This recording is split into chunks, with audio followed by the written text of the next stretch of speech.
Bienvenue sur 13e rue pour de nouveaux Faits Carl Zéro. Aujourd'hui, nous sommes à Bruxelles, sur la Grand Place, en Belgique, où en 1998 va démarrer une affaire absolument sordide, dont aujourd'hui encore, on n'a pas le fin mot. Une affaire particulièrement douloureuse, puisqu'il s'agit de sévices sexuels infligés à des enfants, le tout filmé en vidéo et diffusé dans un CD-ROM, appelé le CD-ROM de Zandvoort. Le journaliste qui a sorti le scoop en 2000, dans l'Humanité, Serge Garde, a accepté de rouvrir pour nous ce dossier, qui, vous allez le voir, est particulièrement troublant.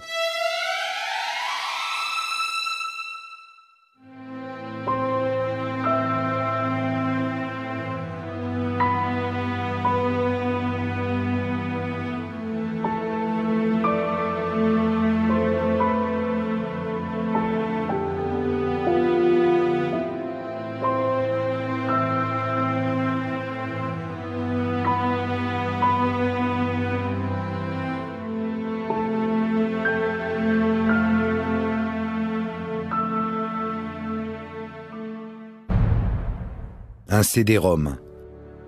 Des enfants violés, torturés. Des images qu'on aurait préféré ne jamais voir. On en recense plus de 8000 sur un seul CD-ROM. Des photos abominables. Elles sont extraites des ordinateurs d'un Allemand, Gerrit Ulrich, qui habitait à Zandvoort, en Hollande.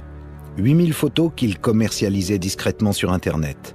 Peu après cette découverte, Gerrit Ulrich est assassiné en Italie.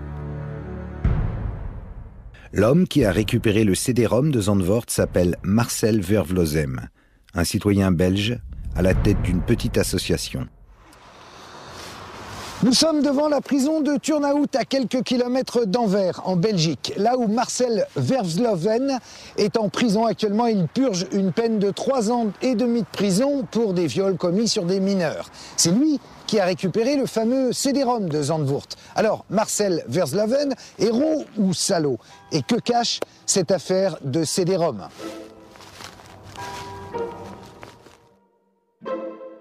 Pour découvrir ce qui se cache derrière cette mystérieuse affaire, direction Bruxelles.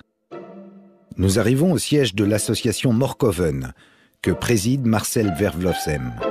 Une association belge sans but lucratif, du nom d'une petite ville près d'Anvers. Active depuis les années 80, l'association est engagée dans les problèmes de maltraitance et de disparition d'enfants. Ses responsables disent lutter contre les réseaux pédocriminels. Comment Marcel Vervlossem a-t-il récupéré le CD-ROM? Qui est cet homme? Ce n'est pas un flic, ce n'est pas non plus un privé. Impossible de le faire entrer dans les cases habituelles. Il est complètement atypique. Enfant, il a connu la misère et la maltraitance dans des institutions. Ça, il n'a jamais pu l'oublier. Marcel est un trublion, un provocateur. Avec un incroyable culot, il n'hésite pas à interpeller les pédocriminels qu'il a cherchés parfois pendant des mois. Il les file, les photographie, ne les lâche jamais. On peut comprendre que Marcel Vervlossem soit très vite devenu gênant, d'autant qu'à chaque fois, il apporte des preuves. Il révèle une réalité effrayante. Des gens qui travaillent à la réalisation d'un catalogue d'enfants, en lien avec des studios de photographie spécialisés dans la pornographie. Derrière des disparitions d'enfants se profile la réalité d'un réseau et d'étranges protections, et la commercialisation d'images de viol d'enfants. On voit dans tous nos dossiers que c'est une branche de la criminalité ordinaire. C'est une branche plus risquée qui rapporte plus. Plus c'est horrible, le plus ça se vend. Et le plus ça se vend cher. Le soft, c'est 250 €. Le dur, c'est 450 €. C'était dans les prix 98. C'est 450 €. Le 27 juillet 1993, Manuel Schadwald disparaît à Berlin, à l'âge de 12 ans. À la demande de sa famille, lassé par les lenteurs de l'enquête policière, Marcel Vervlossem se met sur la piste du jeune disparu. Une traque qui va l'amener en Allemagne, où son association enquête sur les activités pédosexuelles d'une certaine clientèle de bars de nuit. Petit à petit, le réseau prend forme. En voici l'organigramme. Au cœur du système, plusieurs bars à Berlin. Toutes se rejoignent autour de ces 3 bars qui sont le Pinocchio, le Tabasco et le Dachka. C'est des gens qui font leur marché. Ils décident, on a un enfant, le père ça va, on va pas avoir de problème avec lui. Là, il faut faire attention parce que la mère est un peu hystérique. Et c'est comme ça que ça fonctionne. Donc, si vous voulez, vous comparez ça dans un monde plus traditionnel, comme un café des artistes ou un café de musiciens, etc. Mais là, c'est les cafés des pédos. Entre-temps, Marcel Vervlossem met la main sur une cassette intitulée Madère. Tournée au Portugal, on y découvre les activités de 3 pédocriminels, dont un Belge et un Hollandais, qui racolent de jeunes garçons sur la plage avant de filmer leurs ébats sexuels dans des chambres d'hôtel. Marcel remet cette cassette à la police portugaise, permettant plusieurs arrestations au Portugal en 1997, ainsi qu'en Belgique. Sur un passage de la cassette tournée en Allemagne, Marcel reconnaît le jeune Manuel. La piste conduit à un certain Robbie van der Planken.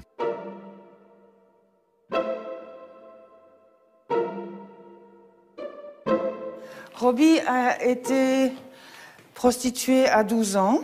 Il dit qu'il a fait de son plein gré pour l'argent. Il dit qu'il gagnait à l'époque 300 000 francs belges par mois.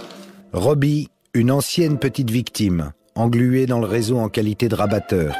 Marcel le rencontre à Amsterdam, en compagnie de José Dessart, un journaliste de la RTBF. La rencontre est filmée. Marcel connaît si bien le dossier qu'il parvient à déstabiliser Robbie qui finit par parler du jeune Manuel. Je ne savais pas encore que Manuel avait 12 ans et demi ou 13 ans, car je m'en suis toujours tenu à un âge minimum de 14-15 ans. En fait, 14 ans est encore trop jeune. On a beaucoup d'ennuis à Amsterdam et à Rotterdam avec la police des mœurs, si on traite avec des jeunes de cet âge-là.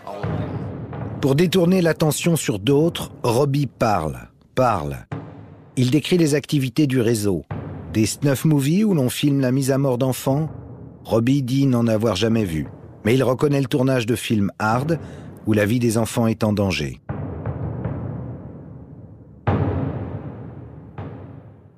Ces films ne sont pas réalisés s'il n'y a pas de débouché. Ce genre de films, je peux imaginer qu'ils sont vendus à gros prix. Mais le risque n'est rien pour les 2 ou 3 vendeurs si les films peuvent être écoulés sur un marché suffisamment important. C'est toujours une question d'offre et de demande. Mais en francs belges, cela peut dépasser 1 million. Si le film est fait sur demande. On ne court pas le risque, je crois, pour 200 ou 300 000 francs. Peu à peu, un lien se précise entre le jeune Manuel et les activités de Robbie qui tente de se défausser sur son amant, le nommé Gerrit Ulrich.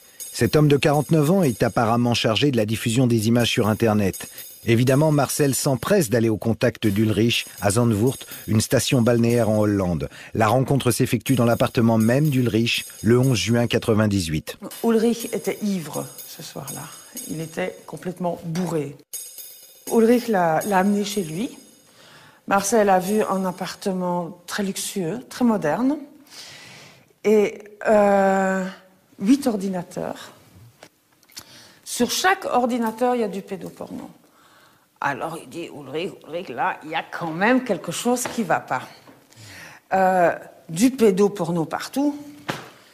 Il dit, il faudrait appeler la police.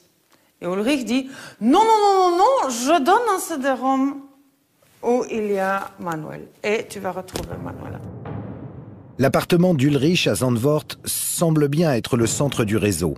Des ordinateurs qui ne sont jamais éteints, de nombreux virements aboutissant sur un compte bancaire, nom de code Apollo, du nom du voilier d'Ulrich, sur lequel on filmait des viols de mineurs. Alors M. Ulrich nous a donné une partie. Et que cela soit bien clair, M. Ulrich ne nous a donné qu'une partie du matériel.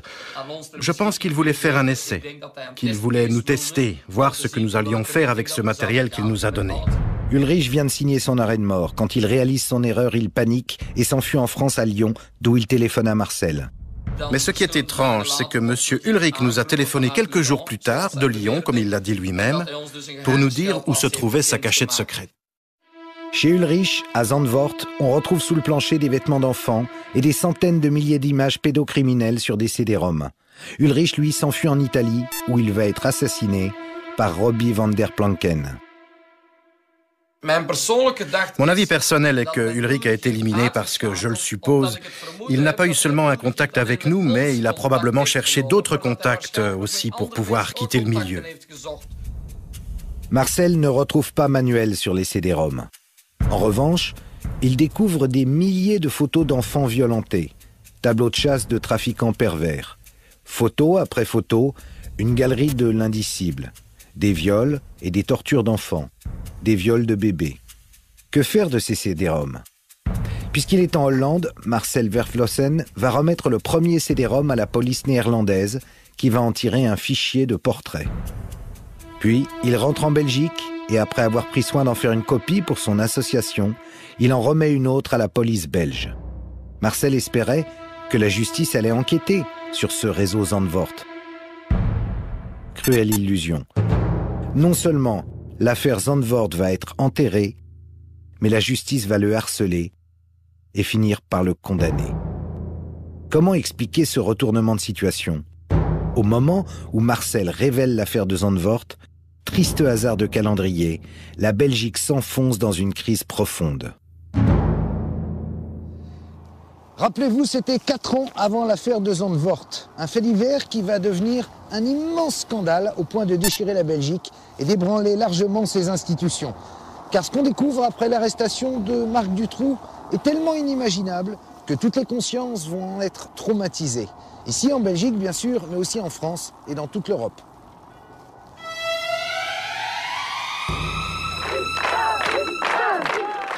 On m'avait manqué. Sabine et Laetitia sortent de l'enfer, d'une geôle aménagée par Marc Dutroux, dans le sous-sol de son domicile où elles ont été séquestrées et violées. Souvenez-vous, août 1996, 2 jeunes filles séquestrées, Sabine et Laetitia, sont libérées sur les indications de Marc Dutroux. Arrêté, ce criminel avoue le meurtre de 2 autres fillettes, Julie et Mélissa, kidnappées le 24 juin 1995. Leurs corps sont déterrés en septembre dans une propriété de Marc Dutroux.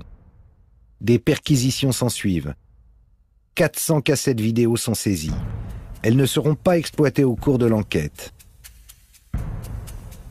En septembre, on déterre les ossements d'Anne et Effier, 2 autres victimes.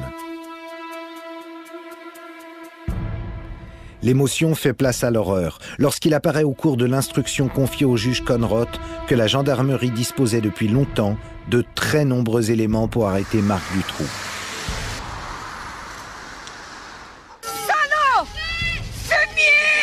Un certain Michel Nioul est associé aux agissements de Dutroux. Qui est Michel Nioul ? Un personnage de la haute société qui n'a jamais caché qu'il organisait des parties fines réservées aux Gotha belges. Pourquoi Marc Dutroux, petit trafiquant, minable voleur de voitures, est-il en relation avec Nioul ? Dutroux est-il un pervers qui chasse des fillettes pour lui-même ? Ou est-il le pourvoyeur de partous de la bonne société ? L'hypothèse d'un réseau est au cœur de l'enquête. Après tout, peut-être y a-t-il d'autres victimes vivantes, des témoins. Et que fait le juge d'instruction, le juge Conrot ? Il va avoir une idée qui n'a pas souvent cours. Il va lancer un appel à témoins à toute la Belgique. Il va donner un numéro vert. Il va assurer aux gens qui ont des informations l'anonymat. Bien sûr, il faudra qu'elles donnent leur identité à la justice, mais elle ne sera pas divulguée, leur identité. Et il va recevoir des tas de coups de fil. Et là, la Belgique commence à trembler. Je ne parle pas du peuple qui trouve que c'est une bonne initiative que de se poser cette question, vu le nombre de victimes, mais je parle des autorités, parce que tout d'un coup, des témoins commencent à faire des récits incroyables. Une cellule hautement qualifiée de la gendarmerie auditionne ces témoins, baptisés X1, X2, X3. C'est le témoignage d'un de ces témoins, Regina Louf, alias X1, qui va précipiter l'affaire. Cette jeune femme, rescapée d'un réseau de prostitution, acceptera finalement de témoigner à visage découvert devant la caméra de Pascal Justice. J'ai été filmée. Les photos et les films étaient commandés par des gens qui décidaient eux-mêmes du scénario, du genre d'enfant, des mauvais traitements et des tortures qu'ils voulaient voir. Mais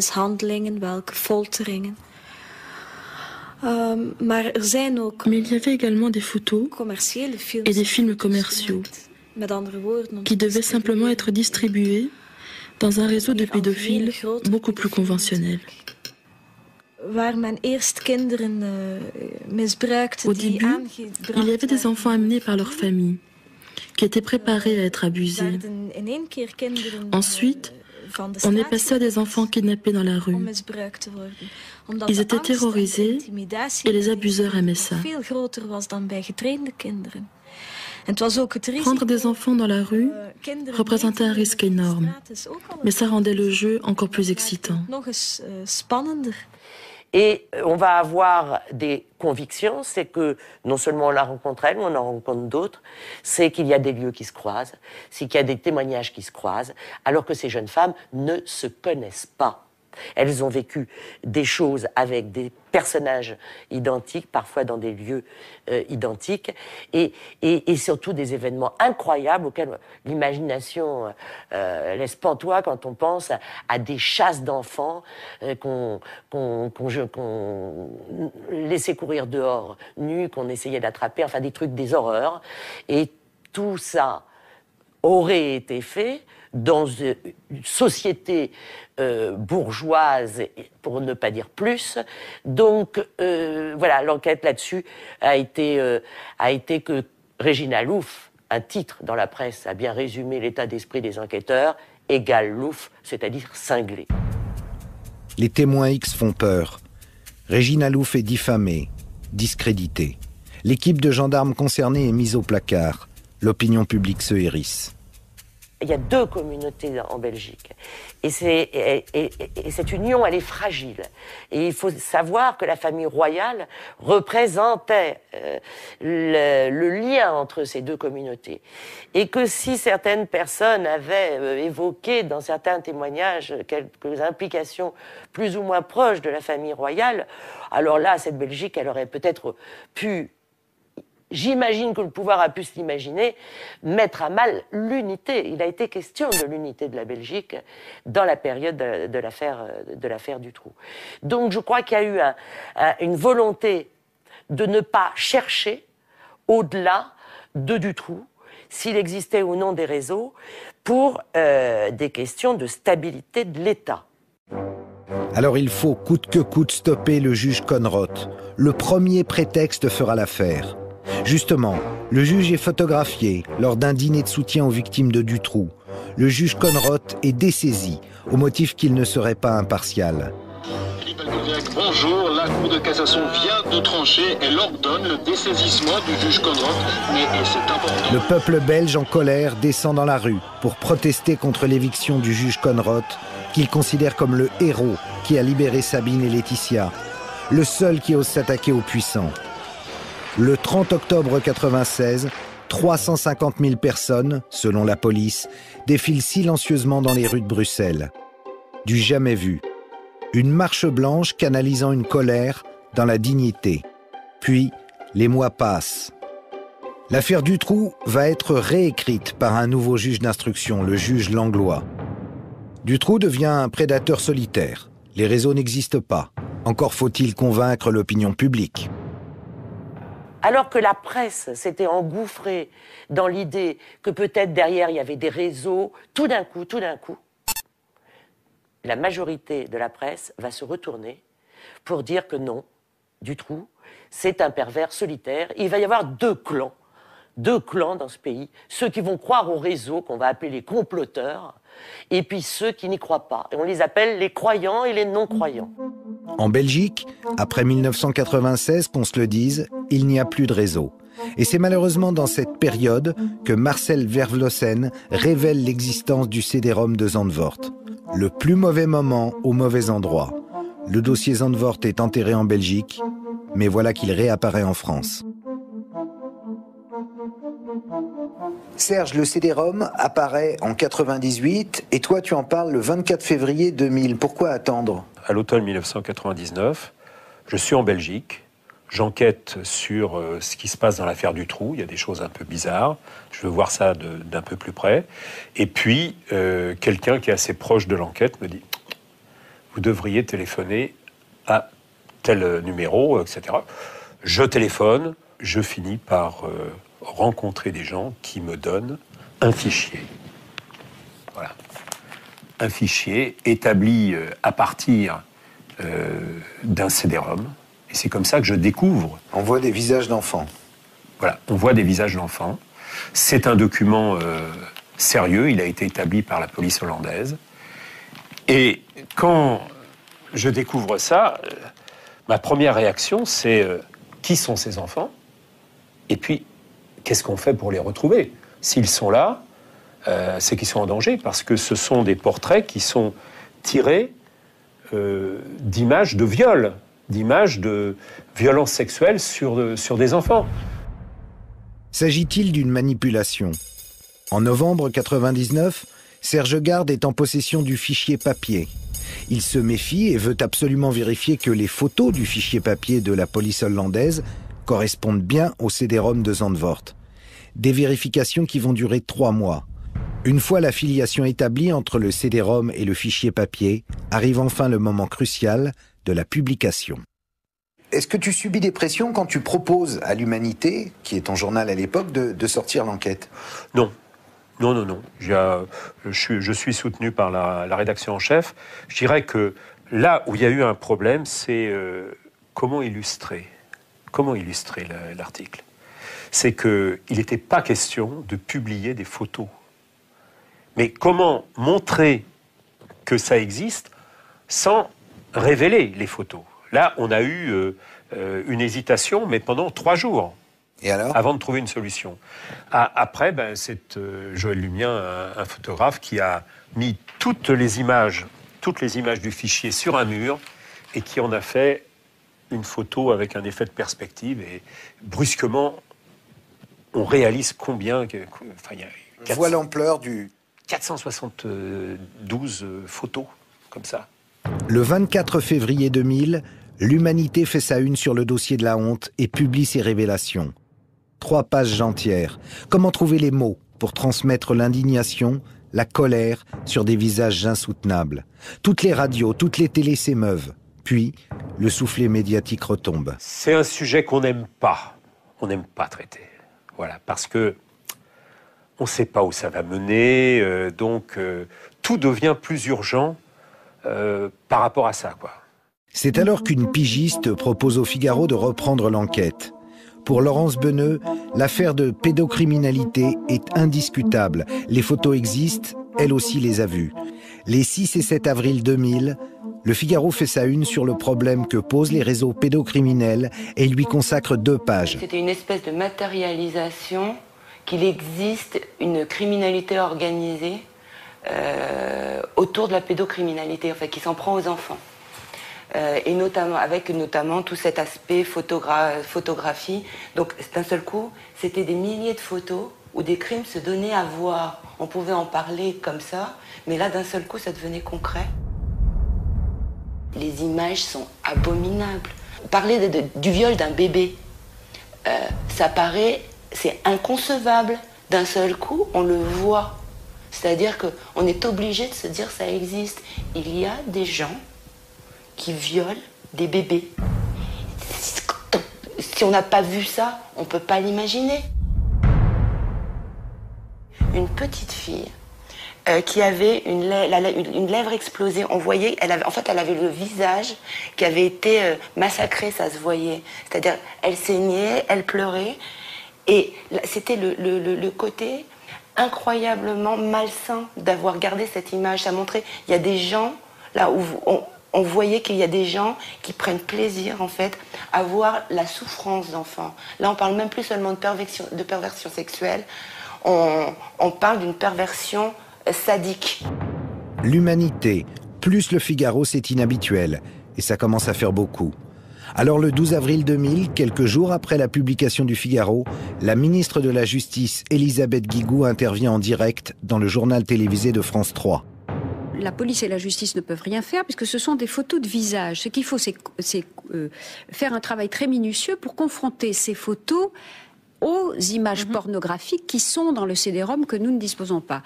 La justice a demandé, y compris aux journalistes qui ont des informations, qui peuvent posséder ce CD-ROM, qui peuvent posséder d'autres fichiers de photos, de les communiquer à la justice.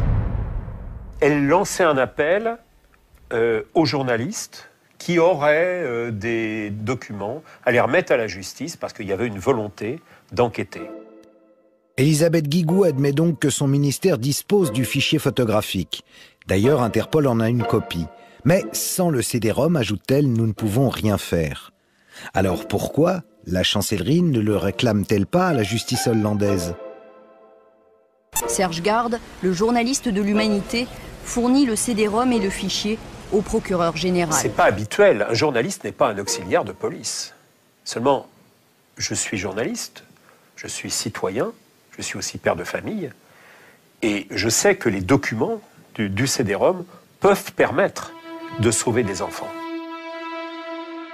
Dès le départ, je sais que l'affaire va être enterrée. Parce que précédemment, cette magistrate s'est illustrée en distribuant des non-lieux dans ce genre d'affaires. C'est une spécialiste dans le genre, oui. Est-ce qu'on pourrait dire qu'elle a été placée là pour faire ça? Tu sais, Karl, dans tous les milieux, il y a des gens dogmatiques. Et quand quelqu'un est persuadé que ces affaires-là, c'est du fantasme, qu'est-ce que tu veux faire? C'est pas forcément quelqu'un qui va être complice ou qui va soutenir un réseau. J'ai pas d'éléments pour pouvoir le dire. Mais je constate simplement que, dès le départ, on va confier cette enquête à quelqu'un qui n'y croit pas. Et pour celles et ceux qui en douteraient encore, il suffit d'écouter la réaction du substitut des mineurs à Paris, Yvon Talec, lorsqu'il exprime son point de vue devant les caméras de France 2 le 16 mai 2000 à propos du CD-ROM de Zandvoort. Où les mineurs ont été photographiés la plupart du temps avec non seulement leur accord, mais l'accord de leurs parents. Et certaines des photos sont en plus des matériaux très anciens, puisque nous savons déjà que certaines photos remontent aux années 70 ou 80. Et il faut aussi minimiser, en tout cas en France, la portée de cette affaire, dans la mesure où de nombreux enfants qui sont présentés ici ne sont pas des enfants français. Le chef du parquet des mineurs qui explique aux 20h qu'il faut minimiser l'affaire. On en reste sans voix. Ces propos indignent de nombreuses associations, notamment Innocence en danger. Sa présidente, Oméra Sellier, invite donc le procureur Talec dans une réunion organisée à l'UNESCO. Je lui ai posé des questions sur ce qu'il avait déclaré publiquement à la télévision, à savoir les enfants étaient pour la plupart pas français, ce à quoi j'ai répondu « et alors ?» Français ou pas français, qu'est-ce qu'il en savait? Sur les photos, il n'y a pas la nationalité de l'enfant. Et deuxièmement, il avait dit que pour beaucoup, les parents étaient consentants. Et ce à quoi j'avais dit, et alors, ça veut dire que si les parents veulent prostituer leur enfant, en France, on est d'accord avec ça. Et là-dessus, le procureur avait quitté la salle, sachant qu'auparavant, il avait exigé, lors de l'invitation que j'avais faite, qu'il n'y ait aucun journaliste lors de cette rencontre, ce que j'avais respecté. Un procureur de la République, du parquet des mineurs, est capable de dire que des parents ont le droit de donner à la consommation sexuelle leurs enfants. Mais c'est vraiment un déni de justice complet.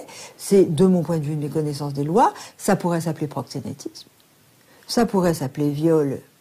Ça aurait dû s'appeler viol. Et que je sache, un enfant qui subissait des choses telles qu'on en voyait dans ce DVD, c'était impossible de penser qu'il était consentant. Le plus incroyable, c'est que le CD-ROM sans lequel, soi-disant, on ne pouvait pas enquêter, la justice le détenait 1 an avant que la presse n'en révèle son existence. Marcel Vervlozen avait envoyé en recommandé le CD-ROM au président de la République, Jacques Chirac. Et Jacques Chirac, très logiquement, normalement, il avait renvoyé le CD-ROM, il l'avait fait suivre place Vendôme à la chancellerie. Et c'était en 99, 1 an avant que je sorte mon enquête. Donc la justice française est parfaitement au courant de l'existence du CD-ROM, le possède et s'est assis dessus et n'en a rien fait. Voilà, et tout le monde fait semblant de découvrir. Grand reporter à France 3, Pascal Justice approche la garde des Sceaux pour la mettre devant le fait accompli. Mon caméraman va la filmer, je vais lui dire « Vous avez prétendu que vous n'aviez pas ces documents et que vous vouliez les voir. Or, vous les avez depuis 1 an. Regardez, ce document le prouve. » Et évidemment, à ce moment-là, elle est complètement surprise et elle nie, et elle va faire son meeting. J'attends tranquillement. Son service de presse va venir me contacter le midi. Il va y avoir des coups de fil avec la chancellerie et nous allons faire une interview tout de suite après, genre il faut que toute la vérité soit dite. Bien sûr que qu'est-ce que vont dire les autorités autres qu'on veut que toute la vérité soit faite sur des faits qui horripilent tant le public. Quand on a une photo de pédopornographie sous les yeux, on est en train de voir un enfant qui se fait violer ou torturer par un adulte. Et au-delà de l'aspect image, on devrait se dire mais il faut absolument retrouver cet enfant pour le tirer de là. Il faut absolument qu'on trouve les adultes qui sont derrière ça, parce que ce sont des gens qui sont dangereux. Parce que là, on voit une victime, et puis parce qu'il y en a d'autres. Parce qu'ils font un commerce qui est absolument horrible. La justice a pourtant les moyens d'enquêter.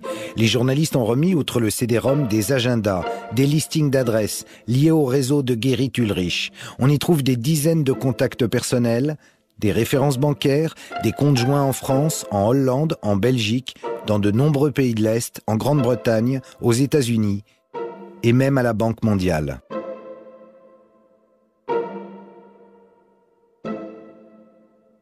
Et j'apprendrai en lisant des articles dans la presse parisienne, c'est-à-dire que les confrères ont été informés par le parquet que ces carnets d'adresses ne contenaient que des adresses de boulangers, de coiffeurs, enfin des adresses sans intérêt.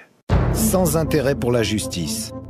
Qu'elle nous explique qu'elle n'a pas les moyens de remonter ses pistes, ce serait préoccupant mais crédible. Mais affirmer que ces documents sont sans intérêt confine à la désinformation.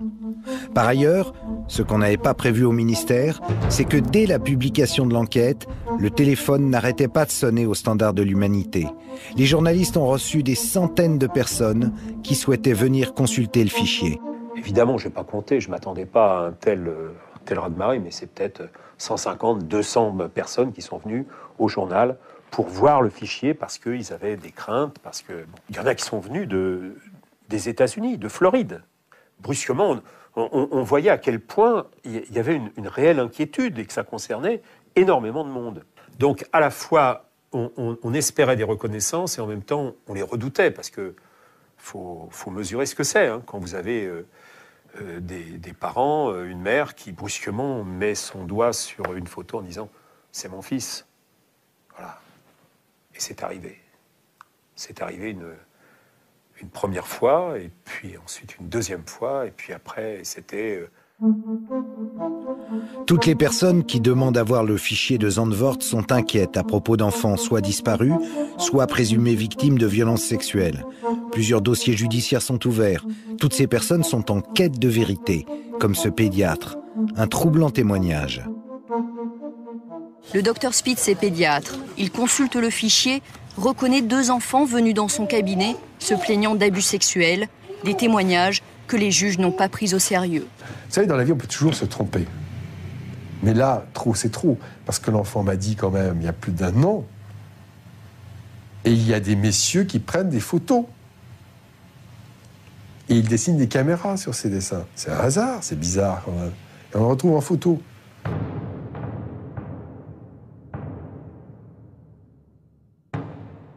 Alors que fait la justice ?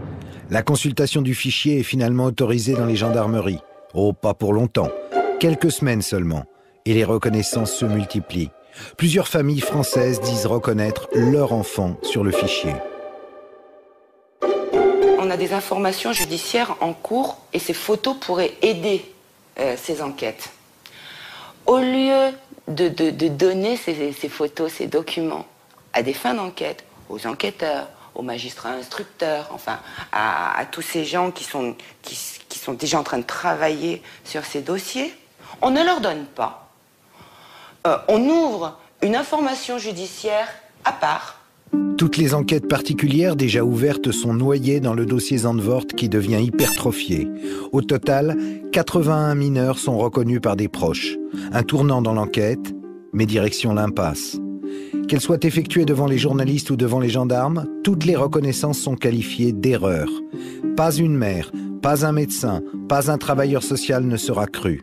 Tous se trompent. Des erreurs, ça reste à démontrer. On dit à la mère, ça ne peut pas être votre enfant, parce que cet enfant-là, c'est un enfant qui a été identifié en Hollande, qui s'appelle Björn Niekamp. Le problème, c'est que moi, après, je pars en Hollande, donc, et la personne que j'ai rencontrée était une des personnes qui dirigeait ce pôle d'enquête. Donc, il connaissait très bien le dossier. Et il savait, et il me dit, dans les documents de Zandvoort, il n'y avait pas de photo de Björn Niekamp. Donc quand on disait à la mère de l'enfant français, ça ne peut pas être votre enfant parce que c'est une photo d'un autre enfant qu'on connaît déjà, ce n'était pas vrai. C'est une concentration incroyable de sosie. Voilà ce que la justice a voulu faire passer dans l'opinion publique. Tout le monde se trompe, sauf la juge d'instruction qui dit « ce sont des sosies ». Elle reconnaît son enfant sur 2 photos. Elle dit c'est lui, là. Sur les 25 photos de la série, il y en a que 23 qui ont été expertisées. Donc on lui disait que c'était pas son enfant. Elle disait pas le contraire. Elle avait jamais dit que son enfant était l'enfant qui était sur ces 23 photos. Elle en avait reconnu 2 autres. Ces 2 autres-là n'ont pas été expertisés. Elle a donc demandé une contre-expertise pour rectifier l'erreur. Oui, mais on lui a refusé la contre-expertise. D'abord, la justice se saisit parce qu'elle est obligée de se saisir. C'est-à-dire qu'il y a un tel mouvement populaire, il y a une telle incompréhension que forcément, ils sont obligés de se saisir. Ils ne pouvaient pas ne pas dire « on va s'en occuper, on va vérifier ». Ils étaient obligés. Et puis très très vite, même tellement vite qu'on se dit « mais ils n'ont pas eu le temps de vérifier quoi que ce soit ou alors ils font du travail très très inhabituel parce qu'on avait quand même cette habitude lourde de la lenteur, de la pesanteur, de la difficulté de la justice dans ces affaires-là. Vous pensez que la justice traîne? Vous vous trompez. L'affaire a éclaté en France en 2000 donc. Un an plus tard, 81 mineurs sont reconnus par leurs proches. En 2003, la juge d'instruction rend une ordonnance de non-lieu. Dans ce non-lieu, il y a 81 personnes qui ont dit « je connais cet enfant-là ». Il y en a qui font l'objet d'une ligne, d'une seule ligne, c'est-à-dire qu'il n'y a même pas eu d'enquête, d'une seule ligne. Et à ces 81 personnes, à un moment, on a dit il y a non-lieu. C'est 81 non-lieux dans un seul. Du point de vue du droit, c'est extraordinaire.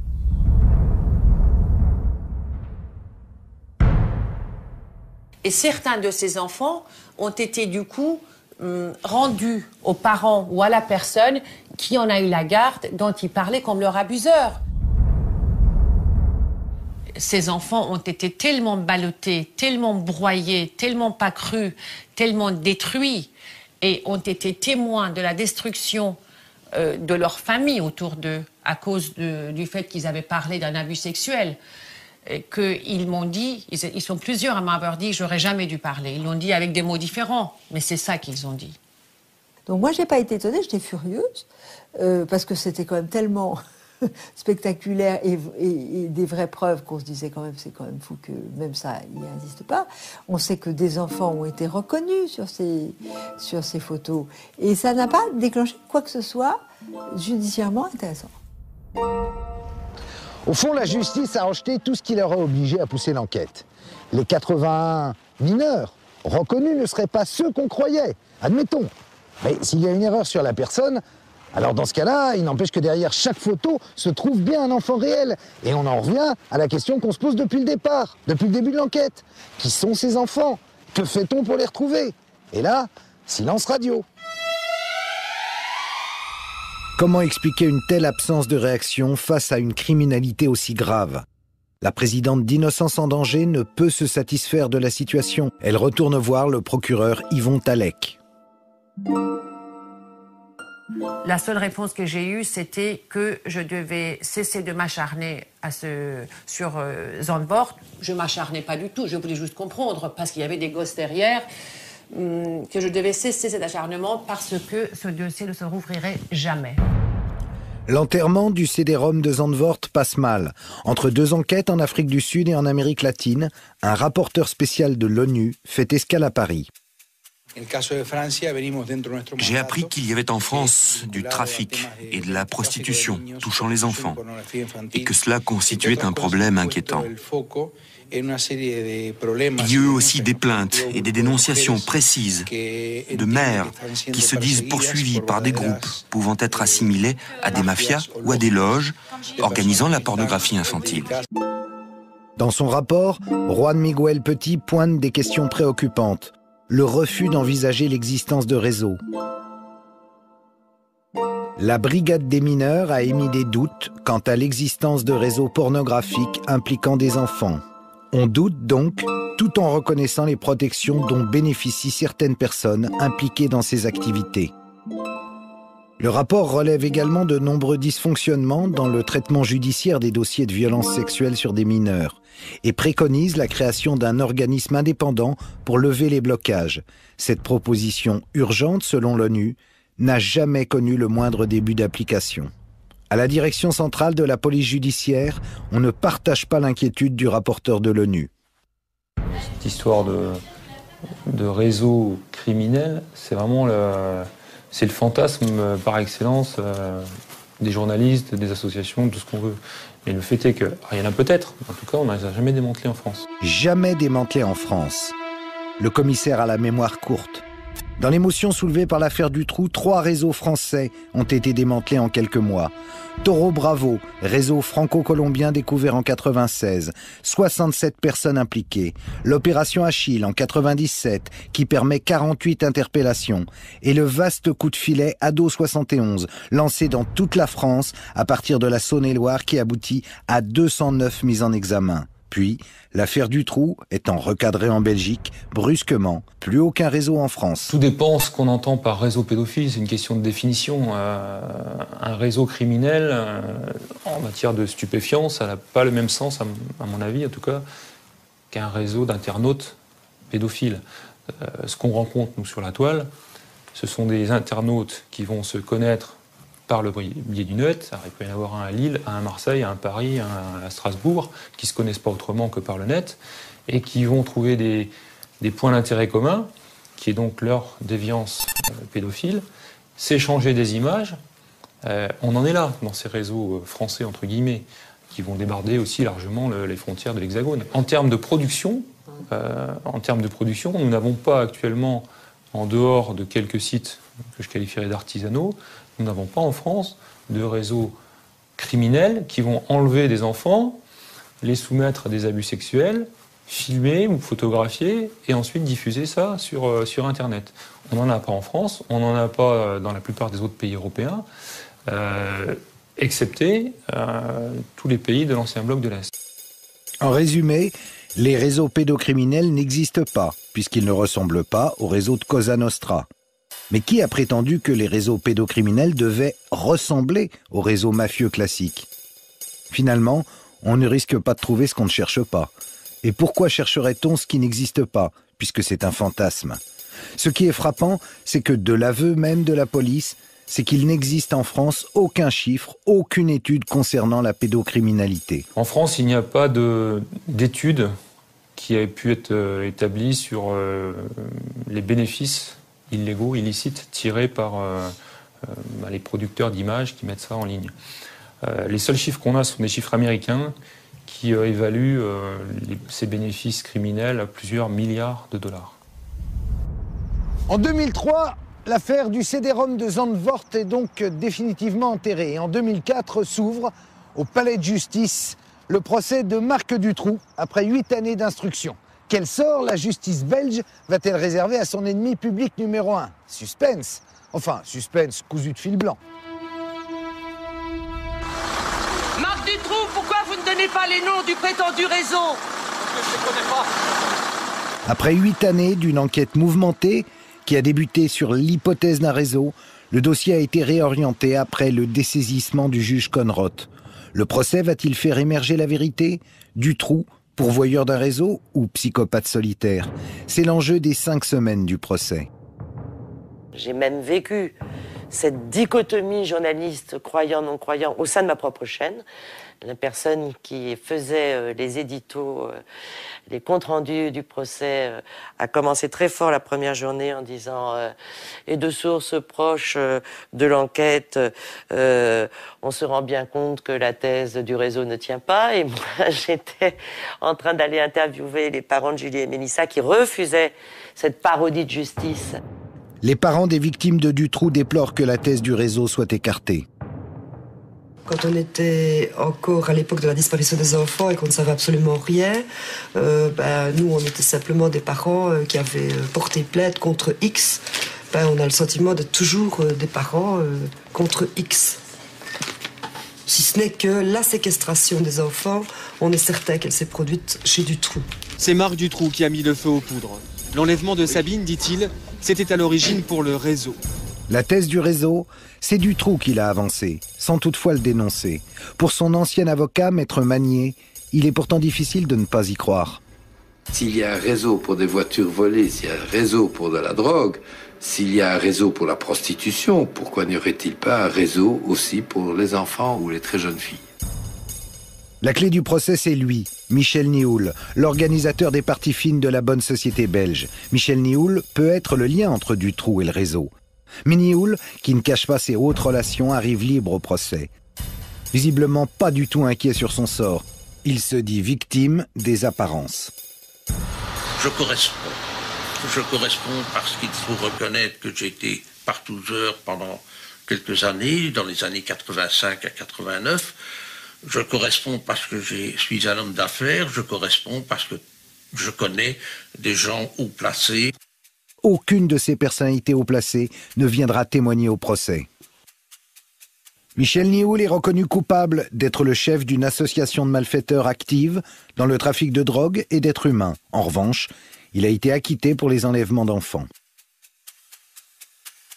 Le kidnapping d'enfants, la séquestration d'enfants, le viol d'enfants et l'assassinat d'enfants, c'est à mon avis les accusations les plus lourdes que peut supporter un être humain. Et de cela, il est définitivement lavé. Les réseaux, ça n'existe plus. La vérité judiciaire est intervenue. Libéré en 2006, Nihoul va rester tristement célèbre. Si un jour je suis lâché, il y a une chance sur 2 qu'on me flinguera.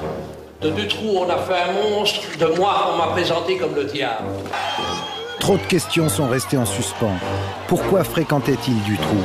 La drogue a-t-elle servi au paiement de l'enlèvement des victimes de Dutroux? La vérité judiciaire correspond-elle à la vérité des faits?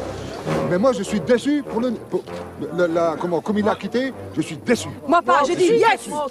Dutroux prend le maximum, la Belgique d'en haut respire.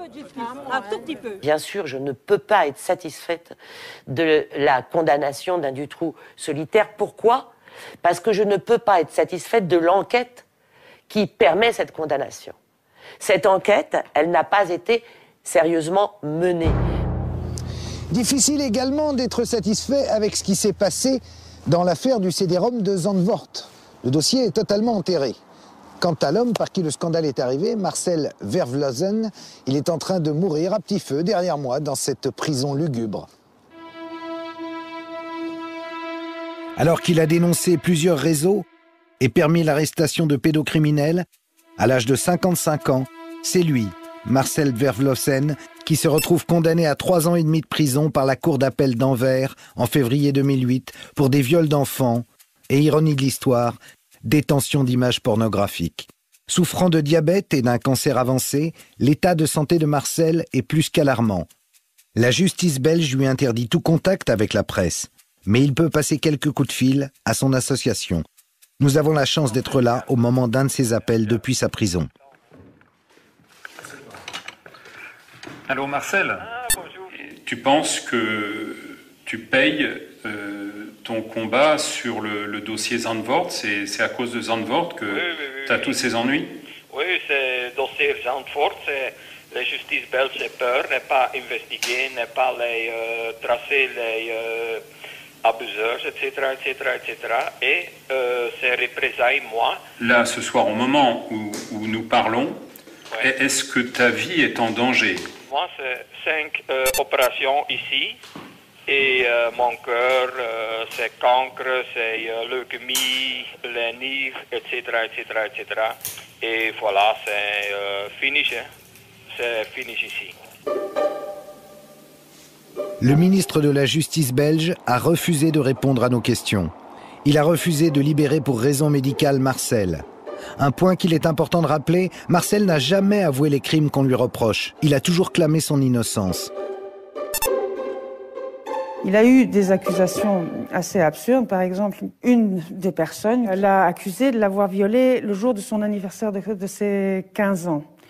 Or, cette semaine-là, Marcel a pu produire, parmi les pièces de sa défense, un certificat médical selon lequel il sortait de l'hôpital en chaise roulante avec une jambe qui venait d'être réparée, qui était pleine de broches. Où il y a un inversement des rôles, où les témoins sont accusés des crimes qu'ils reprochent. Alors, ça veut dire quoi?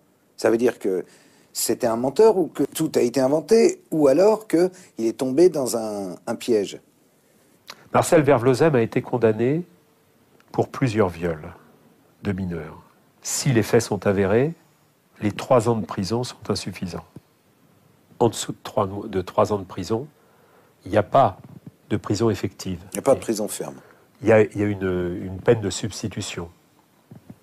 Donc, il s'agissait bien de mettre Marcel Vervlozen en prison pour l'éliminer. Donc tu penses que Marcel a été condamné parce qu'il dérangeait? C'est ma conviction. Et cette conviction, je la base sur un document.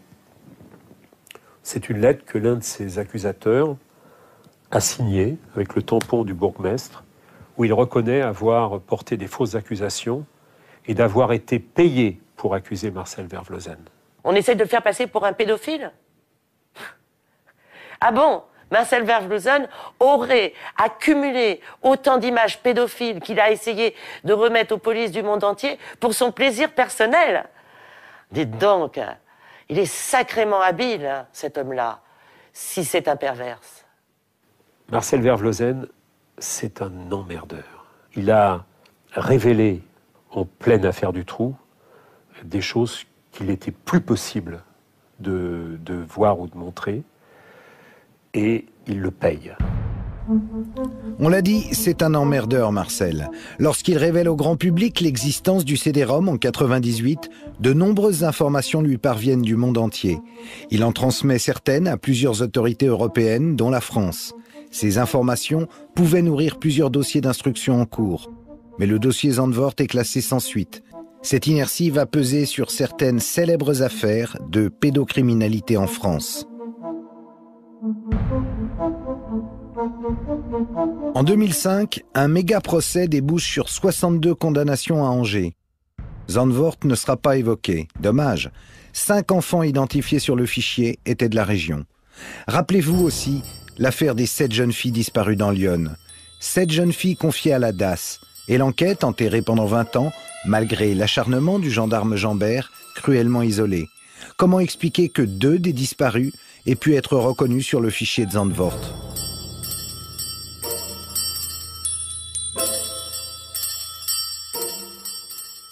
On a eu d'abord Liliane Renaud qui a reconnu sa sœur. Liliane est une jeune femme très fragile, très touchée par l'histoire, mais elle a eu d'une certaine manière un flash, reconnu sa sœur de profil. Et puis ensuite, Francine Lemoine a reconnu sa mère. Elle était toute petite quand sa mère a disparu. Et une autre personne de la famille Lemoine a reconnu également la mère de Francine Lemoine. Donc ça faisait beaucoup de reconnaissance, d'une certaine manière, comme si ces jeunes femmes qui avaient disparu il y a longtemps renaissaient au travers de ces photos avec une sorte d'espoir. Puisqu'elles étaient dans un fichier, puisqu'elles étaient dans un CD-ROM quelque part, on pouvait espérer qu'on pourrait les retrouver. La comparaison entre les photos des disparus de Lyon et celle du fichier de Zandvoort est troublante, surtout celle de Bernadette. Les gendarmes ont dit qu'il s'agissait plutôt de garçons que de filles, et donc il y avait eu très certainement une erreur d'identification des familles. Encore une fois, comme toujours, l'enquête est orientée vers un seul suspect, Émile Louis, un chauffeur de car qui connaissait les victimes. Émile Louis avoue, puis se rétracte.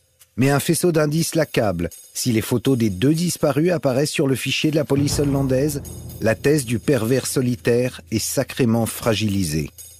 La piste de Zandvoort, écartée. Prédateur solitaire. Émile Louis est jugé et définitivement condamné. Comme Dutroux. Dommage qu'on n'ait pas posé la question. Si Émile Louis n'a jamais été un accro de l'Internet, comment expliquer que 2 des disparus se retrouvent identifiés sur le CD-ROM de Zandvoort ? Que ce soit en France ou en Belgique, on constate dans ce type de dossier toujours les mêmes refus d'enquêter, toujours les mêmes blocages, des lenteurs et finalement le même type de dysfonctionnement. C'est quand même curieux. Que reste-t-il finalement de l'enquête de Zandvoort? Un non-lieu global, des parents qui se sont tous trompés en reconnaissant leurs gamins et une concentration extraordinaire de sosies. Finalement, dans cette affaire, le seul condamné, ça sera Marcel Vervlossem. Un bilan qui ne permet pas d'être vraiment satisfait de la justice et qui peut même, on comprend, susciter beaucoup de colère. Parce que dans ce dossier Zandvoort, comme dans d'autres, les grands oubliés, ce sont toujours les petites victimes, les enfants. Quand on regarde les milliers d'images du CD-ROM, on se surprend à penser que le phénomène pédocriminel est profondément sous-estimé, alors qu'il pose, il faut le dire, un véritable problème de santé publique. En fait, depuis quand se préoccupe-t-on de l'état des enfants ? Évoquer les réseaux pédocriminels vous classe très vite dans la catégorie des crédules, voire des comploteurs. J'en sais quelque chose. Croire ou ne pas croire au CD-ROM, telle n'est pas la question. Le CD-ROM existe. Les enfants du CD-ROM ne sont pas virtuels. On les voit violés. Sauf à nous apprendre que ces victimes ont été retrouvées, personne ne peut affirmer qu'elles ont été activement recherchées. Comment expliquer cette indifférence ? À bien y réfléchir, la prise en compte de la maltraitance des enfants, ça remonte à quand ? Depuis quand en parle-t-on ? Quand j'ai commencé à faire de la prévention des agressions sexuelles, en 86, on me disait « mais c'est dans les milieux ruraux ». Il n'y en a pas, ça n'existe pas, c'est des fantasmes. Toutes les petites filles ont toujours rêvé d'être sautées par leur papa, ça n'existe pas. Et puis les enfants, ça ment. C'était ça la petite musique jusqu'au milieu des années 85. Présidente du collectif féministe contre le viol, le docteur Piette mène un combat patient et tenace. Pour elle, le silence qui entoure les violences sexuelles subies par des enfants n'a rien d'étonnant. On n'est pas en train de croire que ça existe. Donc si ça n'existe pas, il n'y a rien à faire. C'est plus sortir, je dirais, de la guimauve qu'on a tous les humains dans la tête, où on a envie d'être gentil avec les petits-enfants et de penser qu'avec les petits-enfants, on ne fait que des choses agréables et sympathiques. C'est ça l'idée qu'on a. Et penser aux affreuses choses qu'on fait sur les enfants, c'est dérangeant. Donc plutôt on ne les voit pas. Et c'est pas une question de moyens, ou alors ça serait des moyens de formation, etc. Mais c'est plus sortir de cette guimauve qu'on a tous. C'est au cours d'une visite dans une classe que Jean-Pierre Alexandre, inspecteur de l'éducation nationale, découvre la gravité d'une situation qui lui avait complètement échappé. Près de mon bureau, il y avait une classe de perfectionnement, classe où l'on regroupe les élèves en grande difficulté scolaire, qui ont donc de très grandes difficultés, voire incapacités à faire les apprentissages. Je suis allé inspecter la maîtresse, à sa demande d'ailleurs. Nous avons constaté en examinant les dossiers qu'il y avait de façon certaine sur 12 enfants, 4 enfants qui avaient été victimes d'abus sexuels caractérisés. 4 sur 12, ça fait 30%. Ça a été un choc pour moi et je pense que ça a été le point de départ essentiel de toute ma réflexion.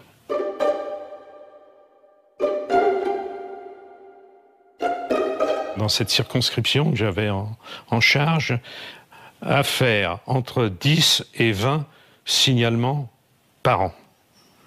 Donc, signalements de soupçons d'abus sexuels sur ces enfants dans le cadre familial. À l'échelle du département, cela ferait plus de 250 enfants victimes chaque année. J'ai été mal vu de certaines structures parce que je signalais trop. je dis au moins, je pèse mes mots, au moins la moitié des enfants en grande difficulté d'apprentissage, souvent classés, le mot est terrible, classés, hein, souvent classés débiles légers ou débiles moyens, donc QI en dessous de 80, ont été victimes d'abus sexuels. Et c'est la raison de leur difficulté d'apprentissage. Ça touche toutes les catégories sociales, toutes, sans aucune exception, toutes les ethnies, ça touche toute la société. Ces choses qui nous dérangent profondément, nous ne voulons pas les voir. Patricia fut l'une des petites victimes du silence. À 8 ans, elle a été violée par un instituteur dans son appartement de fonction, au sein même de l'école. Son calvaire a duré plusieurs années. Parfois, l'enseignant invitait un collègue. L'école était devenue l'endroit de tous les dangers. Du coup, Patricia a cessé d'apprendre. Il lui aura fallu 35 ans pour briser le silence qui l'étouffait. Elle accepte de témoigner. C'est la première fois. Il me disait toujours que c'était normal, que toutes les petites filles pouvaient le faire. Le dire à ma mère, elle m'aurait même pas cru. Personne ne m'aurait cru. Ils m'ont toujours dit que si je parlais, qu'on me prendrait pour une folle. J'étais des fois malade, je mangeais pratiquement plus. Même le médecin disait à ma mère que c'était de la comédie, enfin des caprices. Alors si un médecin ne se rend pas compte que je vais pas bien, qui aurait pu s'en rendre compte? Surtout quand je revenais de chez l'instituteur. C'était, je me lavais vite fait et j'avais pas faim et j'allais me coucher. J'étais pas la victime, c'était moi la coupable. Le cas de Patricia est exemplaire. Elle n'a pas fait d'études, elle parle de sa vie passée en termes de gâchis.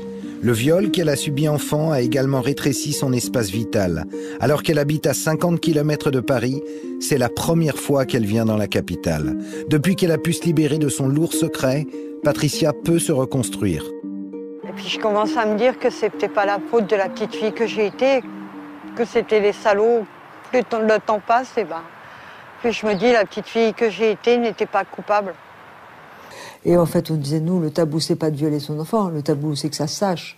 Ça, c'est insupportable. Et en vrai, la faute, elle est sur la petite qui parle, elle n'est pas du tout sur le violeur. Et au fond, c'est ça qu'on est en train d'essayer de casser. Et on se rend compte que c'était tellement profondément ancré, tellement ancien, que c'est trop violent pour les gens. Les réactions à l'arrestation de Roman Polanski nous offrent un formidable miroir des ambiguïtés de la société française. Le viol d'une fillette, une simple affaire de mœurs, vieille de 30 ans. Le seul scandale, c'est l'arrestation du cinéaste. Pour Frédéric Mitterrand, ministre de la Culture, l'arrestation du cinéaste est épouvantable et dénuée de sens. Un homme qui viole une petite fille, 13 ans, c'est une petite fille, hein. En tout cas, c'est mineur. Par sodomie, avec drogue et alcool, qui a une affaire avec la justice du pays où il commet ça, et qui fuit. Le fait qu'il soit rattrapé 30 ans après, je veux dire, c'est assez légitime, puisqu'il n'a pas payé à ce moment-là. Et c'est pour ça que c'est très irritant que des ministres de l'État puissent dire, même pas grave, pour de rien. Ça c'est compliqué.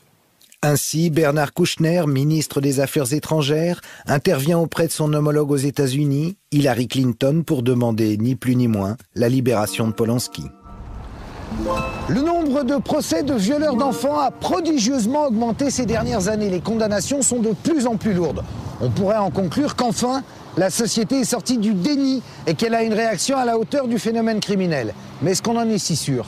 Pour le savoir, je vous propose de revenir quelques instants sur l'affaire du pédophile Francis Évrard. Vous savez, celui qui avait violé le petit Ennis, une affaire qui a vraiment défrayé la chronique. Il a fait la une de toute la presse. Il cristallise sur lui toutes les colères, tous les rejets. On le qualifie de monstre. Et c'est vrai, son crime est inexcusable. Quelques semaines après être sorti de prison pour des faits similaires, Le 15 août 2007, Francis Évrard enlève un garçon de 5 ans prénommé Ennis. Il l'enferme dans un box sordide où il va lui infliger des violences sexuelles. Fort heureusement, il n'a rien fait pour passer inaperçu. Évrard porte un bras en écharpe, dans un plâtre bleu, il arbore une casquette rouge, il prend un taxi avec l'enfant. Aussi, lorsque le dispositif alerte enlèvement est lancé sur toutes les télévisions, Évrard est vite retrouvé. Le petit Ennis est vivant. L'émotion est très forte dans tout le pays. C'est vrai qu'après le kidnapping de mon fils et après les retrouvailles, Madame Dati, la garde des Sceaux, est venue à notre domicile pour nous dire donc qu'elle était avec nous et que tout serait mis en œuvre pour que ça ne se reproduise plus. Ensuite, Monsieur le Président de la République, Monsieur Sarkozy, nous a reçus donc gentiment à l'Élysée, et éventuellement également pour nous donc proposer son soutien, nous dire qu'il serait à notre côté, qu'il nous comprenait, qu'il comprenait notre douleur, notre souffrance. Mais ça a été que ça. 2 ans plus tard, Francis Évrard, le violeur, est jugé par la cour d'assises à Douai. Le procès fait l'unanimité sur un point. Le cas Évrard démontre l'échec de la prise en charge des prédateurs sexuels. Évrard a passé la moitié de sa vie derrière les barreaux, sans être soigné. Aucun de ses passages en prison n'a empêché la récidive. Lorsqu'il est libéré, il n'obtient même pas de rendez-vous immédiat avec un psychologue. Ces pédophiles pervers ne sont ni des monstres, ni des diables. Ce sont des hommes qui ont eu une enfance. Bien souvent, cette enfance a été fracturée par des viols, très souvent. Et il est indispensable de pouvoir les prendre en charge sérieusement, ou alors on les enferme définitivement, on ne s'occupe plus de ces personnes et on les met au banc définitivement de la société. Évrard dit avoir été violé lorsqu'il était enfant. Il n'a pas été cru et n'a jamais eu de suivi psychologique. Et c'est une peine éliminatoire qui est prononcée contre lui. Il ne sortira probablement plus de prison. Et au fond, qu'est-ce que c'est un récidiviste? C'est jamais qu'un crétin qui s'est fait gauler 2 fois. Et si je réfléchis à la fonction que ça a, ce prédateur récidiviste, monstrueux, épouvantable, antifautable, eh ben c'est pour sortir de la tête ou pas réfléchir sur l'ensemble de ces viols qui sont commis, je dirais tranquillement, en dehors de toute sanction. Qu'est-ce que c'est un papa qui viole sa femme, sa fille, tous les soirs pendant 15 ans? Quand il tombe ce jour-là, ça va être un primo-délinquant. Et d'ailleurs, il sera en liberté jusqu'au jugement parce que c'est un primo-délinquant. Et au fond, s'attaquer comme ça au récidiviste, nous emmener la foule sur le récidiviste gravement dangereux, vilainement monstrueux, c'est là aussi pour banaliser l'ensemble de ces viols que vivent les victimes sans que personne s'y intéresse. Selon plusieurs estimations convergentes, un viol sur 100 seulement fait l'objet d'une plainte, ce qui signifie que 99% des violeurs échappent à toute sanction et que leurs victimes sont condamnées à souffrir en silence. Combien sont-elles les victimes condamnées au silence? On est saisi de vertige quand on pense à l'immensité du problème et à la solitude de ces anciennes victimes. Pour la première fois aujourd'hui, un homme a décidé de témoigner face caméra à visage découvert. Cet homme a été violé quand il était enfant et aujourd'hui, il nous décrit son attirance pour les petites filles. Badr Eddine ne veut plus vivre prisonnier du silence et de sa peur de passer à l'acte. Il se souvient précisément du jour où il a découvert son désir pour les fillettes. C'était chez ses parents, il avait 17 ans. Il y avait une amie de mes petites sœurs, je dirais 3-4 ans, je dirais même plutôt 3 ans. Et puis bon, la situation était comme elle était d'habitude, sauf que ce jour-là, à un moment donné, j'ai ressenti une très forte attirance à un moment donné pour cette petite fille et que j'ai été obligé de qualifier en moi-même, pour moi-même, d'attirance sexuelle. Il n'y avait pas de doute là-dessus. C'est exactement comme si un immeuble m'était tombé sur la tête. Il y a eu un changement radical, ça a été... c'est comme si j'avais été foudroyé. Et il y a eu un moment, quelques secondes, ou peut-être un peu plus, je ne savais plus qui j'étais, je ne savais plus où j'étais, je ne savais plus mon nom ni rien, j'étais totalement perdu. Et donc ça a été extrêmement violent pour moi sur l'instant, et j'ai absolument pas compris ce qui s'est passé. Et après cette grande violence, il y a eu un moment de calme, où j'étais perdu, je ne savais plus du tout comment faire. Puis j'ai compris C'est-à-dire, j'ai compris ce qui s'était passé et je me suis dit, qu'est-ce qui vient de m'arriver, quoi. Voilà, exactement, qu'est-ce qui vient de m'arriver. S'il n'est jamais passé à l'acte, il a connu l'angoisse de céder à ses pulsions. Pendant 13 ans, il s'est cloîtré dans le silence. Lorsque j'ai voulu exprimer publiquement ça, trouver de l'aide, chercher du secours, j'ai eu des réactions qui m'ont assez interloqué. Je n'ai pas bien compris. Enfin, il y a eu un malentendu entre les personnes auxquelles je me suis adressé et mon désir à moi de faire connaître publiquement mon combat. Aucun médecin, aucun travailleur social n'a su répondre à sa demande. S'il avait violé une enfant, là, il y aurait eu une réponse connue. La prison, le lynchage médiatique. Une réponse éliminatoire qui ne règle aucun problème sur le fond. Je trouve qu'il y a dans la presse française le souci évidemment de publier de façon très large toutes les affaires sensationnelles qui font réagir viscéralement. Mais il faut dire, parce que c'est quelque chose qui est une réalité, qu'il y a beaucoup de personnes qui sont attirées par les enfants et qui sont abstinentes. Le docteur Stoléru est le premier scientifique chargé d'une recherche médicale en France sur la pédosexualité. Il nous apporte une confirmation. Il y a d'innombrables Badr Eddine qu'on ne veut pas voir. Badr Eddine, lui, pense détenir une solution en choisissant de ne plus se cacher. Le fait que dans mon quartier, toutes les personnes sachent que je suis sexuellement attiré par les petites filles, ça ne fait pas de moi quelqu'un qui devient un paria, quelqu'un qu'il faut montrer du doigt en disant « Regardez, c'est ce pervers qui... oui, ça, c'est le pédophile. » Non, c'est exactement le contraire. Ça veut dire que tous les enfants, toutes les petites filles de mon quartier vont être protégées. Non pas uniquement grâce à moi et au combat que je mène pour ne pas en arriver à violer un enfant, à agresser un enfant, mais aussi parce que toutes les personnes qui ont en charge un enfant le sauront. Et donc pourront gérer cette situation en même temps que moi. Badr Eddine a-t-il mesuré les risques en se plaçant sous le regard de ses voisins? Nous avons voulu flouter son visage, mais il a tenu à témoigner à visage découvert. Il a fait un immense travail sur lui-même, en solitaire. Il raconte son combat dans un livre qu'il a auto-édité. Il s'appuie sur sa foi chrétienne pour tenir. Pour un Badr Eddine qui a privilégié une thérapie personnelle, combien d'autres pédosexuels sont en recherche d'une aide thérapeutique? Il est faux d'affirmer qu'en ce domaine, on a tout essayé et que rien ne marche. C'est même exactement le contraire. Il y a énormément de travaux sur la sexualité, sur les modèles de rongeurs, par exemple. Beaucoup. Mais dès qu'il s'agit d'humains, même pour une sexualité tout à fait, je dirais, hétérosexuelle entre adultes, ça pose déjà beaucoup de questions, beaucoup de problèmes. Alors quand il s'agit d'étudier le phénomène comme celui de la pédophilie, les choses sont encore plus difficiles. Effrayant. Jusqu'à ces dernières années, les étudiants en médecine ne recevaient aucune formation spécifique.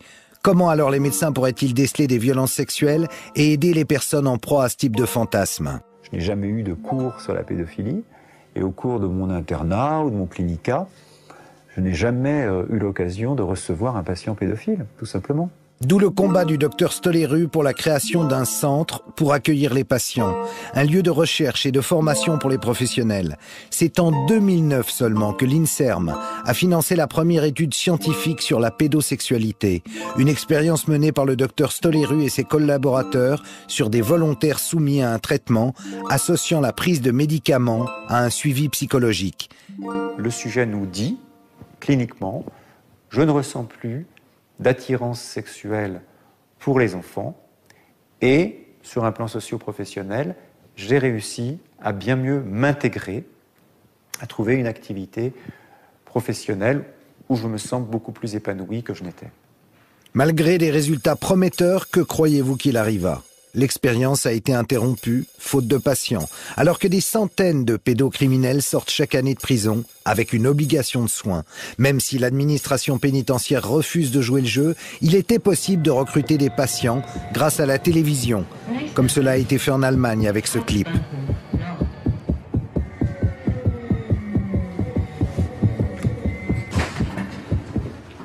Lieben Sie Kinder mehr als Ihnen lieb ist? Es gibt Hilfe. Le docteur Stoléru et plusieurs ONG ont demandé la diffusion de ce clip en France. Le gouvernement a refusé.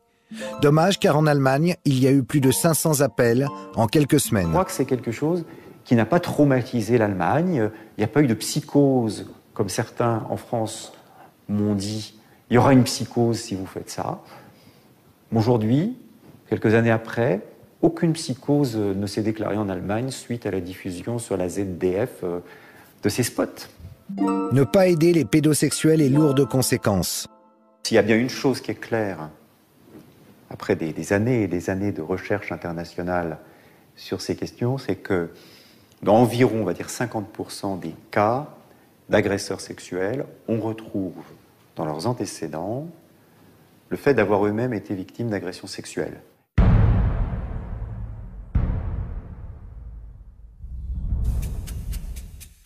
Il aura fallu plusieurs années à Bad Redin pour établir un lien entre son attirance sexuelle pour les petites filles et un traumatisme de sa petite enfance. C'est seulement à l'âge de 30 ans qu'il comprend. J'ai compris que j'avais été violé par un membre de ma famille. Voilà. Et j'avais 30 ans en 2001, j'avais 30 ans précisément. Comme s'il existait un tiroir dans lequel le petit enfant que j'étais avait caché tout ça là-dedans et qu'il avait fallu attendre jusqu'à l'âge de 30 ans pour que ça puisse sortir. Les viols qu'il a subis entre 3 et 7 ans, il les a inconsciemment enfouis dans sa mémoire. 23 ans d'amnésie. Ce qu'a ressenti Bad Redin, le docteur Muriel Salmona l'explique. Travaillant en réseau, cette spécialiste de la violence nous décrit les mécanismes naturels qui permettent la survie d'une victime. Dans le cas de violences très très graves, particulièrement les violences sexuelles, parce qu'elles sont vraiment totalement incompréhensibles, on se retrouve dans l'incapacité de pouvoir mettre des mots, de pouvoir réagir face à cette violence et de pouvoir trouver en fait une explication ou une rationalisation à ce qui est en train de se passer. Donc c'est comme si le cerveau se retrouvait en panne. Pour aider à faire face à un danger, le cerveau donne l'ordre de sécréter des hormones de stress, l'adrénaline, le cortisol. Notre cœur bat plus vite, notre vigilance est stimulée. Nous sommes plus performants pour trouver une solution. Chez la victime d'un viol, surtout lorsqu'il s'agit d'un enfant, le danger est incompréhensible, absolu. La sécrétion des hormones de stress s'amplifie. Mais là, ce sont des drogues dures. Juste avant l'overdose mortelle, le cerveau fait tout disjoncter et envoie de la morphine naturelle, les endorphines. Et soudain, la peur, la souffrance disparaissent. Ça donne vraiment l'impression d'être spectateur de la situation. C'est ce que décrivent les victimes, particulièrement de viol. C'est qu'elles elles voient ce qui se passe comme si ce n'était pas elles qui étaient attaquées, qui vivaient les violences, mais comme si elles étaient spectatrices de ces violences. Ça ne les concerne plus, puisqu'elles ne ressentent plus rien. La souffrance a peut-être disparu, mais elle reste intacte, enfouie, prête à rejaillir. Autrement dit, la victime porte en elle une véritable bombe à retardement, susceptible de la replonger à tout instant dans la souffrance du viol. Toute situation en lien avec les violences est susceptible de rallumer cette mémoire traumatique. Donc ça peut être une date, ça peut être un lieu, ça peut être une sensation, ça peut être voire une violence qui va rallumer cette mémoire traumatique et qui va faire revivre dans l'événement en l'état. C'est-à-dire qu'on le revit comme on était au moment du traumatisme. Quand vous êtes dans une situation où vous revivez les violences, que vous êtes dans un état de stress, d'effroi, de tension, l'impression que vous allez mourir, que c'est en train d'imploser à l'intérieur de vous, si ça disjoncte, on attend que la disjonction, si la disjonction ne vient pas, il faut la faire venir. Faire disparaître l'atroce souffrance. Comment trouver un raccourci pour arriver à la disjonction ? Se mettre en danger par des conduites à risque, drogue, alcool. D'autres retournent la violence sur leur entourage, allant jusqu'à agresser des enfants.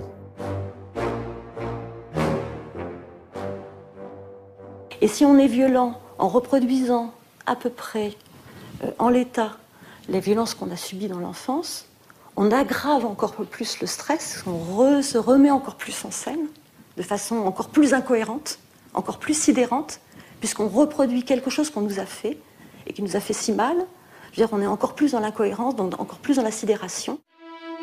Autrement dit, si l'on veut prévenir les prédateurs de demain, les Évrards de l'an 2020, il est primordial de prendre en charge les petites victimes d'aujourd'hui, de les écouter. Or, en France, rien n'est fait pour elles. Un certain pourcentage de ces victimes laissées à l'abandon deviendront les prédateurs dans quelques décennies. L'affaire de Zandvoort a révélé une situation désastreuse. Face à une pédocriminalité boostée par l'Internet, la justice fonctionne mal quand elle ne dysfonctionne pas. Les médecins n'ont pas été formés, les enseignants non plus. On ne finance pas les études et les programmes qui permettraient de mieux connaître ce phénomène criminel. Quelques scientifiques se battent avec pugnacité dans la quasi-indifférence des pouvoirs publics. Il n'y a pas d'argent pour ce combat. La France est dramatiquement en retard sur d'autres pays comme la Grande-Bretagne, le Canada, l'Allemagne. Et c'est justement en Allemagne que nous allons aller maintenant pour suivre une conférence internationale contre le phénomène de la pédocriminalité. Berlin, été 2009. Des spécialistes du monde entier viennent présenter leurs travaux dans cette conférence organisée par le gouvernement fédéral avec Innocence en danger, une ONG internationale. Lors d'une séance, la secrétaire d'État à la famille, Nadine Morano, fait une courte apparition, le temps de déclaration d'ordre général, qui n'était pas sans intérêt d'ailleurs. Il ne faut jamais oublier qu'à travers ces images pédopornographiques, il y a des enfants qui sont des victimes, et où que ces enfants se trouvent, nous avons la nécessité de les protéger. C'est un devoir des adultes. Quitte à s'inspirer de ce qui se passe outre-Rhin, Nadine Morano pourrait proposer en France des opérations telle que celle qui a été baptisée Mikado, lancée en 2006 par la justice allemande. Pour la première fois, la justice et les opérateurs de cartes de crédit ont coopéré en organisant un filtrage ciblé de 22 millions de cartes de crédit, ce qui a permis l'interpellation de 322 personnes soupçonnées d'être inscrites sur un site pédocriminel. Les perquisitions ont permis de saisir des milliers de documents. Un suspect sur 10 avait déjà un casier judiciaire éloquent. Pour cela, il fallait qu'il identifie les personnes qui avaient payé cette exacte somme de 57,65 € à une certaine banque avec un nom de passe spécial. Donc c'était très codé. Il y avait 5 critères, c'est-à-dire on ne pouvait pas se tromper. Sur les 22 millions de personnes qui détenaient des cartes de crédit de ces 14 compagnies, 322 ont été identifiés. À Berlin, on n'en est plus à ergoter sur l'existence réelle ou supposée des réseaux pédocriminels. On est dans le combat concret. Venu de Suède, Lars Löf attire notre attention sur les évolutions de la cyberpédocriminalité. Ce que l'on voit, c'est que de plus en plus de ces productions d'images sont réalisées dans un cadre domestique. Ces images sont tournées dans des maisons particulières. Les enfants sont visiblement abusés dans la chambre ou dans le salon de quelqu'un. Ils sont de plus en plus jeunes sur les images, ce qui est très troublant et rend l'identification plus difficile. Parfois, ce sont même des bébés. L'américaine Sharon Cooper est considérée comme l'une des sommités dans la lutte contre la pédocriminalité. Le constat qu'elle fait est édifiant. We have operation after operations that reflect this information. Operation Cathedral, Operation Hamlet. Chacune des opérations confirme nos informations. Il y a l'opération Cathédrale, l'opération Hamlet et Apollo aux États-Unis. Continuellement, il y a de 10 à 45 personnes connectées en même temps tout autour du monde, qui discutent et échangent des informations sur Internet. Dans la plupart des cas, les abus s'effectuent en direct, diffusés par les webcams. Il y a les abuseurs, des membres de la famille et ceux qui prennent du plaisir à regarder. Tous constituent un réseau.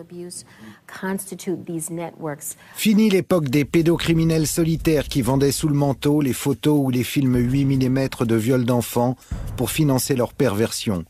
L'artisanat a été balayé par les nouvelles technologies. Aujourd'hui, un viol commis à domicile ou entre amis peut être commercialisé et visionné de l'autre côté de la planète. Avant, il y avait une victime, un abuseur. Les enfants avaient un secret, c'est qu'ils avaient été sexuellement abusés. Les recherches ont montré que les enfants exposaient leurs secrets au grand jour quand ils étaient prêts. Bien souvent, ce n'était pas pendant l'enfance. Les victimes faisaient des révélations à l'âge adulte, quand ils sentaient que l'abus était suffisamment loin pour en parler.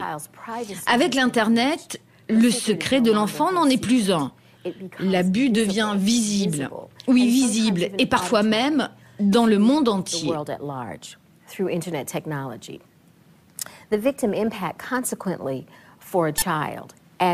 Les conséquences pour les victimes, pour un enfant, quand il grandit, il se sent continuellement une victime.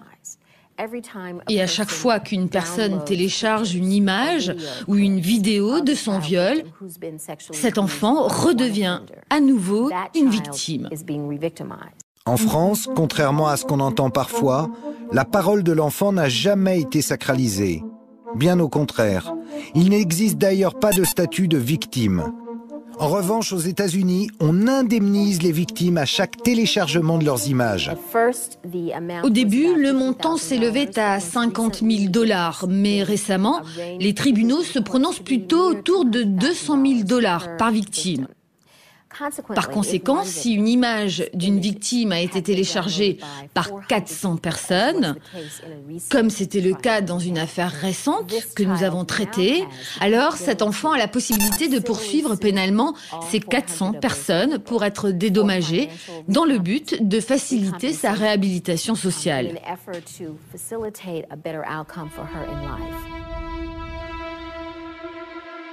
On entend souvent dire que la vie d'un enfant violé est fichue. Et pourtant, c'est faux. C'est faux si les adultes le croient et qu'ils le prennent en considération, qu'ils prennent en considération son récit. Pour peu qu'on les aide à surmonter le traumatisme, ces enfants blessés peuvent redécouvrir la vie. Je vous propose de partir en Suisse où plusieurs petites victimes du CD-ROM de Zandvoort se retrouvent sous la houlette de l'organisation Innocence en danger. Gstaad, en Suisse. Ce village regroupe les résidences de célébrités, dont celle, ironie du destin, de Roman Polanski. C'est aussi le lieu où sont organisés les camps d'été d'Innocence en danger.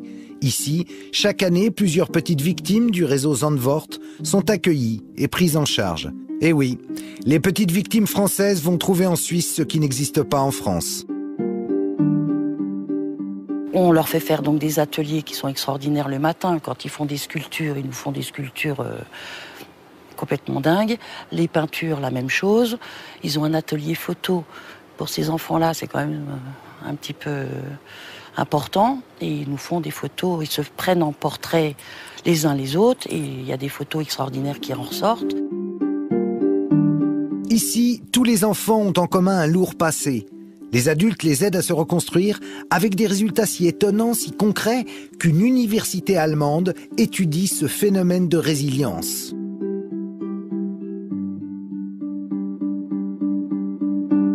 Lorsque, il y a 3-4 ans, ils sont venus pour la première fois, c'était des enfants qui avaient des problèmes scolaires, des problèmes de communication, des problèmes énormes de concentration, des problèmes de confiance. Rien que le fait que quelqu'un les aide à mettre une veste ou lasser une chaussure est difficile à se mélanger aux autres. Aujourd'hui, je ne peux absolument pas faire la différence entre ces enfants et les enfants qui n'ont pas d'histoire. Au terme de cette enquête, on voudrait tous sortir de la guimauve ambiante, comme le soulignait le docteur Piette. Mais la guimauve, nos voisins européens semblent décider à en sortir plus vite que nous. Pourtant, il suffirait d'une volonté politique pour que les choses s'améliorent. Pour en revenir à l'affaire qui nous a emmenés jusque-là, l'affaire de Zandvoort, peut-on se satisfaire de voir les CD-ROM enfermés dans une armoire? Car au début, Serge Garde n'en avait qu'un. Mais à l'issue de son enquête, aujourd'hui, il se trouve en possession de centaines de milliers de documents pédocriminels, tous retrouvés à Zandvoort, sur les ordinateurs de Gerrit Ulrich. Ou bien la justice me les demande en bonne et due forme, et je les lui remets, ou alors elle doit me mettre en examen pour détention de matériel pédopornographique.